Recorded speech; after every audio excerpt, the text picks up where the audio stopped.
Okay, thank you very much for that lovely intro. I hope we're happy. Well, it should be, because my company's called Happy, of course, but yeah.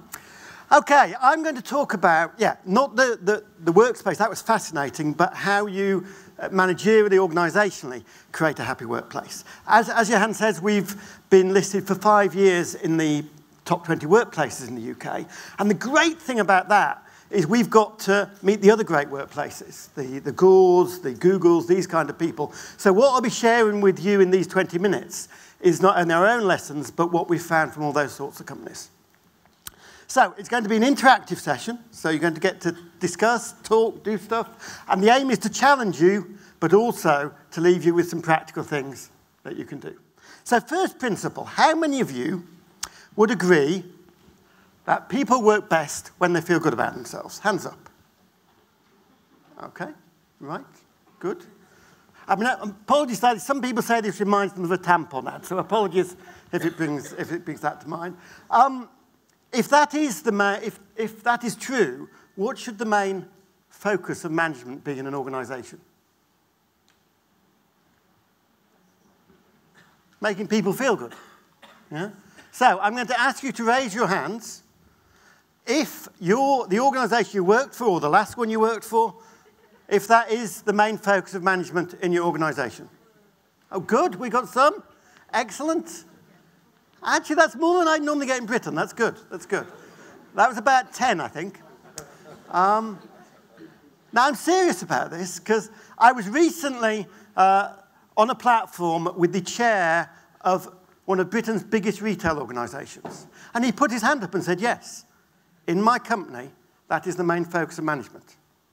Now, that company is John Lewis, which is just about the most respected company in the UK, and they recently overtook Marks & Spencer's as our biggest retailer. And he gave the example that at their recent board meeting, they spent half an hour discussing the numbers and 3 hours discussing people and how to motivate and value them. And it's actually built into their constitution that decisions must be made on the basis of how happy it will make their staff. And it's been one of the most successful models for success. So, the interactivity, 1 minute discussing with your neighbour. How would your organisation be different if that was the main focus of management? Yeah? If the main focus of management was making people feel good in the organisation, how would it be different? Discuss with your neighbour.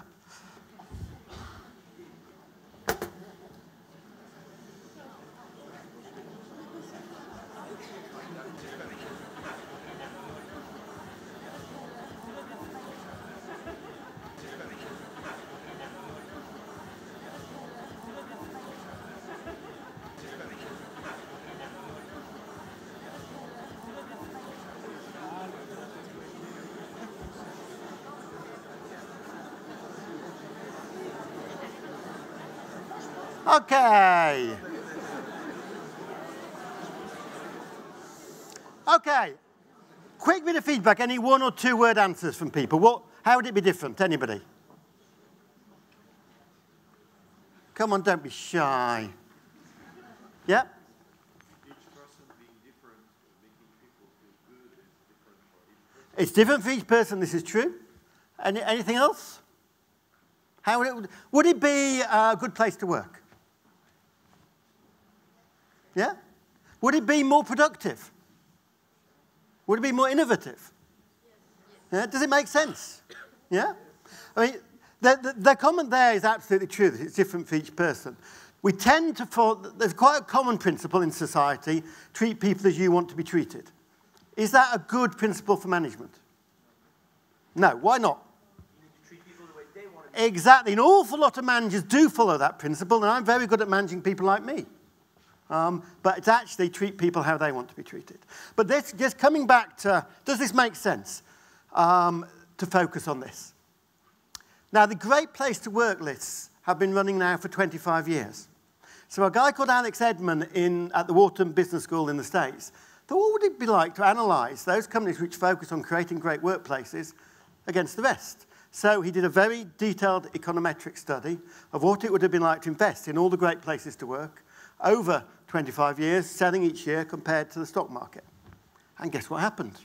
I probably guessed. His phrase was, it resulted in a 4-factor alpha of 3.5%. Now, that may mean no more to you than it did to me when I first read it.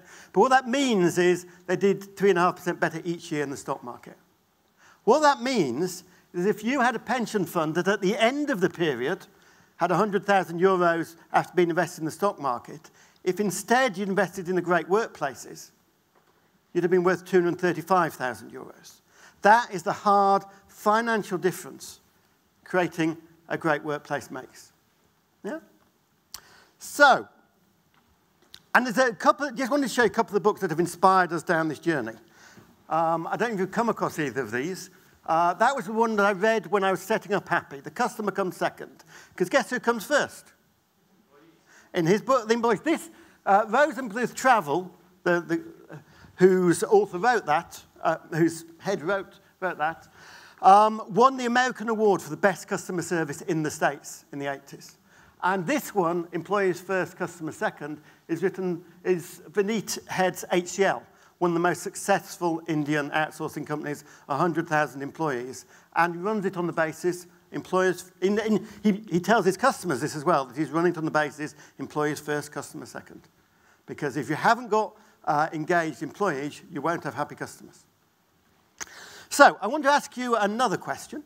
I want you to think of when you were at your best. So I want you to think back to a time when you were working, and it'd be interesting to see whether this gets the same result as back in the UK. A time when you're working where you're particularly productive. Now, I know we all work hard all the time, but let's think of a particular time in your working life which you're really proud of and you're really productive. So, when you were at your best, when you felt like that, has everybody got a particular time in mind, yeah? Nod your heads or do something, yeah? Okay, hands up if it was a time when you were particularly well paid. Okay, we've got probably 5, yeah? Hands up if it was a time when communication from management was particularly strong. Okay, that's doubled it, probably got 10 there, yeah. Hands up if it was a time when you were challenged. Okay, that's probably 60%. Hands up if it was a time you were trusted and given freedom to do it your way. Okay, that's about 80%. Now, I've asked that question now of thousands of people. And whether they're senior managers, frontline staff, temporary, whatever, it's always the same. It's never when they were well paid. It's rarely about communication, but it is about being challenged and being trusted, being given that freedom. We all know it from our own working lives. Now, let me put that in context, taking you back. You've probably all done Maslow at some point in your working life. Who's done Maslow? Who's looked? Maslow's hierarchy of needs. Yes? What's at the bottom? Eat, being able to eat and sleep. What's at the top? Self-actualization. The idea of Maslow is that if you haven't got them, what really motivates you is being able to eat, sleep, have safety. But if you have got those, that's necessary, but not sufficient. If you have got those, it's the higher needs of self-actualization, of being in control of your life. Now, let me transfer that to management. So, necessary is to be paid, to have some idea what's going on. But that's not enough. What actually creates great work is support, challenge, freedom, and trust. Now, which end of this pyramid do you think most companies are focused on, the bottom or the top?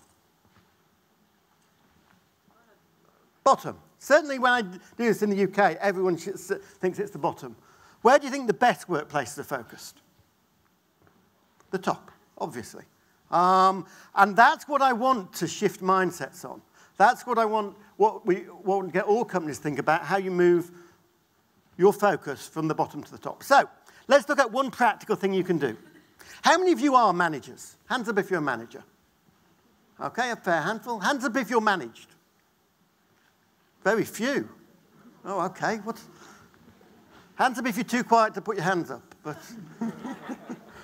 okay. Assuming you're in the workplace in some form, have you come across a situation where you ask somebody or are asked to solve a problem, come up with a solution, come up with a new idea, and then report it back for approval? Is that common? Yeah? Okay. The idea I'm going to give you is pre-approval. You approve the solution before they think of it. Okay? You get the idea? So instead of coming back for approval, so one example, this is our cafe at Happy. And somebody before this said, I want to improve the cafe. So we gave a €500 budget. And first time I saw it was when I walked in and it was like that, because it was pre-approved. To explain it a bit more, I got an email from one of our trainers saying, I love these 3 things you've done. Not about the cafe, but something else, to make it easier to serve the customer. And when I looked at the 3 things, I thought, firstly, I didn't know they'd happened, right? Because they hadn't come across my desk for approval. But the second thing I noticed was if they had come across my desk for approval, I'd have rejected 2 of them. Because I set everything up at Happy. I use my best thinking, and I think my thinking's good, so I tend to stick by it. And like most senior managers, I'm a natural barrier to innovation, because I'll tend to stick with how things are. So what I realized was the way to get around it was have it not come across my desk for approval. Then I wouldn't be tempted to reject it. So the big thing we did it with was our website. Now, like most of you, our website is pretty important. We don't advertise, we don't have salespeople, so people either find us by word of mouth or the website. So we didn't say do whatever you like to Johnny, who was put in charge, but we put him on the best search engine optimization training. We agreed the brand. We had a branding exercise, so it was clear what the look and feel would be.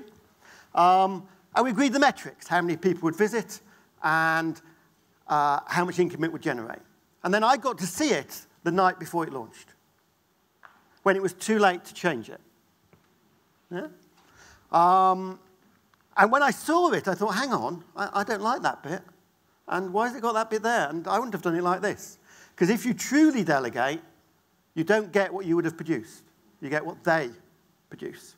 So the website went live, even though I wasn't quite sure I liked it. And within a month, visitors had trebled and income had doubled. Even without all my expertise. Because putting someone in control. Now, this may be something you do already. How many is this a familiar thing that you would get out of the way and just let somebody do it? Hands up? Some? Okay, good. Okay, so the key here is to, well, let me ask you actually, I'm going to set you a quiz. What are the most important behaviors of managers? Okay? This is based on Google research. And being Google, they didn't just have a think about it and come up with 8 things. They did extensive data research, looked at the performance appraisals of tens of thousands. And they came up with 8 things that are important management behaviors. Now, you're going to have to vote on which you think are the 2 most important. And I'll be very interested for the 2 most important behaviors of managers to get productive work from their people. Okay? So have a quick chat with your neighbor, just 20 seconds or so. Which do you think are the most important behaviors of managers? And this was across the world. Britain, France, America, Far East, everywhere.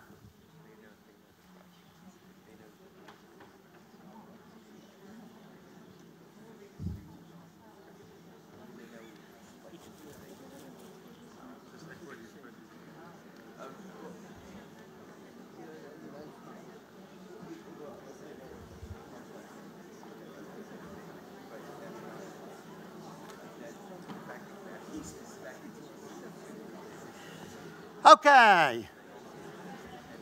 Is everybody ready? Then you've got to vote for 2 and no more than 2 as the most important ones. Okay? So I'm going to read through them, and then I'm going to ask you to put your hands up to the ones that you vote for. So good communication, especially listening skills. Okay, that's about 10. Express interest in your people. That's quite a lot. That's about a third. Be productive and results orientated. No, but empower, don't micromanage. Okay, that's probably 2/3. Help with career development. Good scattering, about 20%. Key technical skills. Is Google? No? Okay, nobody there. Be a good coach. Okay. That was about half. Clear vision. That's about 2/3. Okay, let me say you have done much better than virtually any British audience I've put this to. So well done. Number 3 was express interest in your people. Number 2 was empower and don't micromanage, which most of you got. But number 1, which people don't, in my audiences, don't often get, number 1 was be a good coach. And I have had audiences of chief executives say to me, not only did they not vote for it, but they don't understand why it's part of their job. I hope, judging by the way you vote, obviously you do understand. But the key thing here is all about the people. Vision, which so many choose, these are all positives. There's a list of 5 things you shouldn't do as well. It's Project Oxygen, if you want to look it up. So it's all about the people. It's not about any sense of that old command and control that went with the offices Jeremy was talking about. But okay, let me come on to what I always say is the most radical thing we believe at Happy. We believe that you should choose who manages people based upon how good they are at managing people. Because what are people normally chosen for? Anybody? Maybe they are chosen for this in France, I don't know. In all my experience up to date, people are chosen for their core skills. If you're a great engineer and you've been there a long time, you'll become engineering manager. Because the fact you're great engineering is sure to mean you're great with people, yeah? Goes without saying. It wouldn't happen at places like Google and Microsoft. And just to put this in context, if we look at the roles, if I suggest strategy, decision-making, supporting, challenging, and coaching as key roles of management, what's odd about that combination of skills? I would suggest to you that there's 2 completely different roles in there. There's strategy and decision-making, and there's supporting, challenging, and coaching. Which do people tend to be promoted on, role A or role B? A, everybody agree?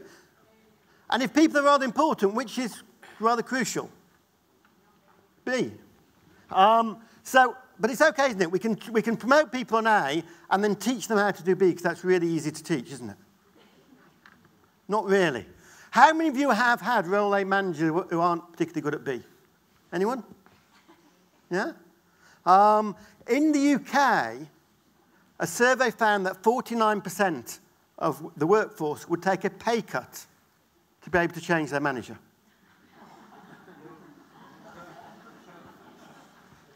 Which is pretty sad. And it sometimes happens that somebody comes to you and says, I love my job. I love the people I work with. I'm even happy with what I'm being paid. But I can't stand my manager. Anybody been there? Yeah? What generally happens? They leave. Generally, they would leave. At Happy, it takes 5 minutes to sort out. We ask them simply, who would you like instead? Because we believe that you should be able to choose your manager. Yeah? Quick hands up. How many people here would have chosen at some point a different manager if they could? Yeah? Now, if you think of that half of the population so desperate they take a pay cut, if you think about all the people that leave a company because of their manager, suddenly you solve all that simply by letting people choose their manager. We're not the only people to do it. There's not a lot of companies that do it. But W.L. Gore, have you heard of W.L. Gore? Anybody heard of W.L. Gore? Who knows Gore-Tex?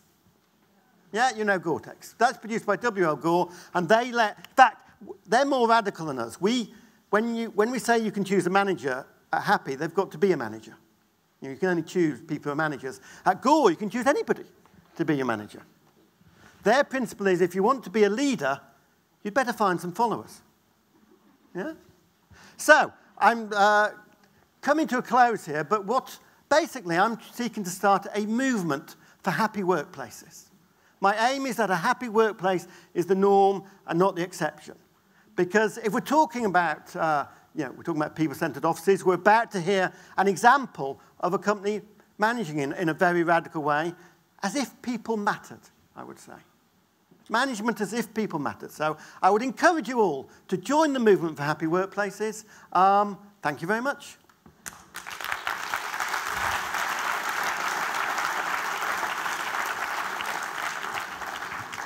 Can I just plug?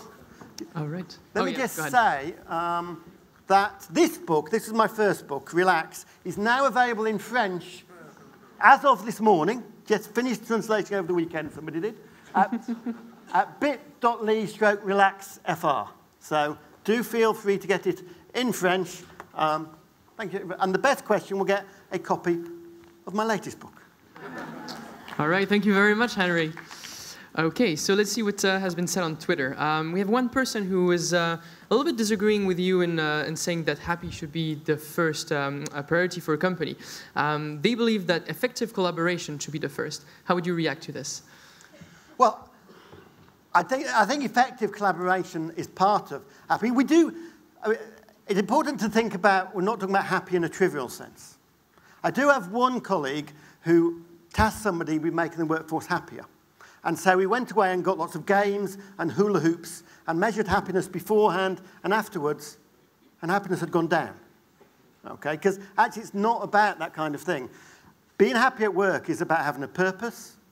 It's about having autonomy. It's about good collaboration. And it's about really being motivated and bought into things. That's how you create a happy workforce. And that's how companies like John Lewis have used happiness to become the most successful retail organisation in the UK. All right, as you say yourself, one of the most surprising things that you said is, well, most people don't like the managers, then they would be happy to cut their pay grade to have a different manager.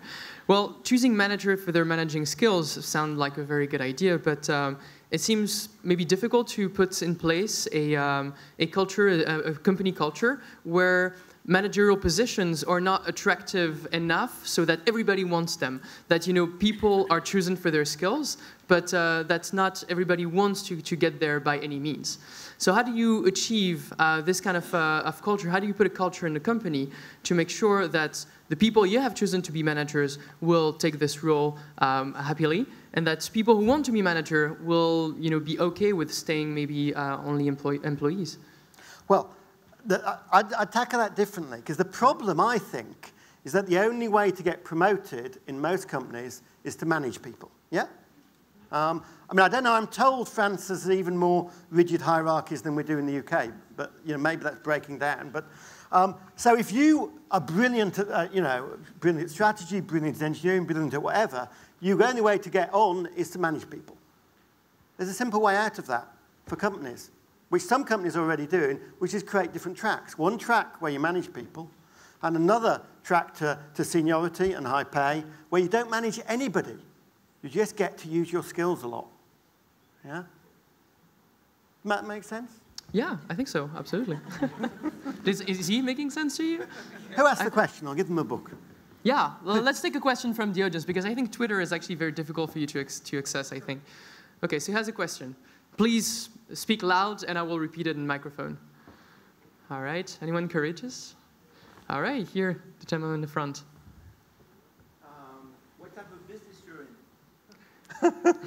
No. Seriously, yeah. Does it matter that you're in an environment that doesn't have a lot of pressure, or result-oriented in your everyday business? I mean, we saw your cafeteria. It seems pretty, laid back. What type of business are you in? It doesn't matter. Yeah, the core business is IT training. Now, I don't know if you know, but IT training is incredibly competitive. Actually, demand is falling at the moment because people can use computers nowadays. No, I think the pressure's there and the demand's there. What we're moving into, because that market is disappearing, is we help people create happy workplaces. That's our business. Because people have looked at what we did with the IT training company and said, can you create something like that?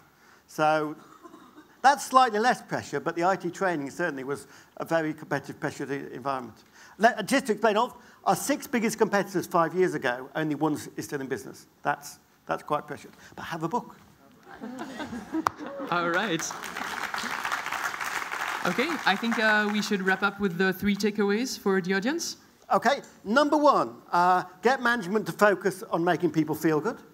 Number 2, if you really value your people, give them trust and autonomy. And number 3, make sure the people who are managing are good at managing people and get the people who aren't to do something else. Thank you. Brilliant. Thank you very much, Harry. Please, big round of applause. Thank you.